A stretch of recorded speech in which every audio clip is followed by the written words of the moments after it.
আজকের ভিডিওটা শুধুমাত্র যেসব ছেলেরা সিয়ারা দেখে ভুলে যায় 2 দিন পরে মেয়েদের কাছে হয়রানি হচ্ছেন, মান সম্মান নিয়ে ইজ্জত নিয়ে আপনাদের টানাটানি হচ্ছে, সেই সব মেয়েদের কাছ থেকে আপনারা একটু দয়া করে হুঁশিয়ার হয়ে যান। কারণ হচ্ছে আমাদের সমাজে এখন অনেক পোলারা আছে, ছেলেরা আছে, বড় লোকের ছেলে পেলে তাদের মান সম্মান আছে। যে কোনো মেয়ে, অনেক সুন্দরী আলা মেয়ে দেখলেই তাদের মাথা ঠিক থাকে না, সেই মেয়ের প্রেমে পড়ে হাবুডুবু খায়। যে কোনো বিনিময়ই হোক ওই মেয়েকে আমার চাই। আছে কি না ভাই? 100% আছে। কারণ আমাদের সমাজে এখন অনেক ছেলেরাই আছে টাকাওয়ালা ছেলে, ঠিক আছে, রূপসী মেয়ে, সুন্দরী মেয়ে দেখলেই তাকে বিয়ে করতে হবে, তার জীবন সঙ্গী নিতে হবে, কাবিনের টাকা মোটা অঙ্কের ভাবতে হবে।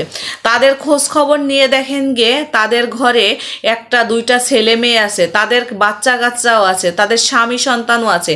তারা ওই যে থানা পুলিশ সব কিছু কোর্ট কাছারি শেষ করে আসে, মুখে মুখে তর্ক করে আসে, ডিভোর্স নিয়ে একবার ডিভোর্সের স্বাদ মিটে বুঝে গেছে যে ডিভোর্স হলেই হচ্ছে বড় মাপের কিছু টাকা আমরা পাবো, তাই তাদের এই রূপ সিয়ারা দিয়ে তারা কিন্তু বিজনেস খুলে নেছে। প্লিজ ভাই, আপনারা জাতের মেয়ে কালো ভালো, নদীর পানি ঘোলা ভালো, ঠিক আছে, আপনারা রূপ সিয়ারা দেখে ভুলে যায়েন না। আর ওই মেয়েই যে আপনার বিয়ে করতে হবে এমন কিছুই না। আমাদের আনাচে কানাচে এইসব মেয়েরা একটা ফাঁদ পেতে, যেমন জাল পাতে না, জাল পাতলে বড় বড় কই মাছ, শিং মাছ, টাকি মাছ ধরা পড়ে না, ঠিক ওরা আপনার এই রূপ সিয়ারা দিয়ে ওরা হচ্ছে আপনাকে ফাঁদে ফেলাচ্ছে।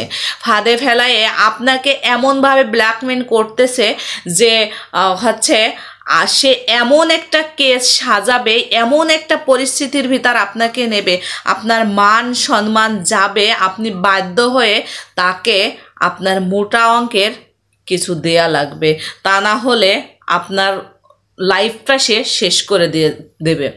আর ওই যে আপনি 2 দিন বিয়ে করেই তার কাছ থেকে যেটুক পাইছেন এতটুকু, তারপরে আশা করা যায় আপনি আর কিছু পাবেন না। তবে যারা সুন্দরী মেয়ে দেখে, বংশ না দেখে যারা ঘুরে বেড়াচ্ছেন যে ওই মেয়ে আমার চাই, আপনারা বিয়ে করেন, আমি মানা করব না, কিন্তু আগ পাশ ভেবে চিন্তে করেন, ঠিক আছে।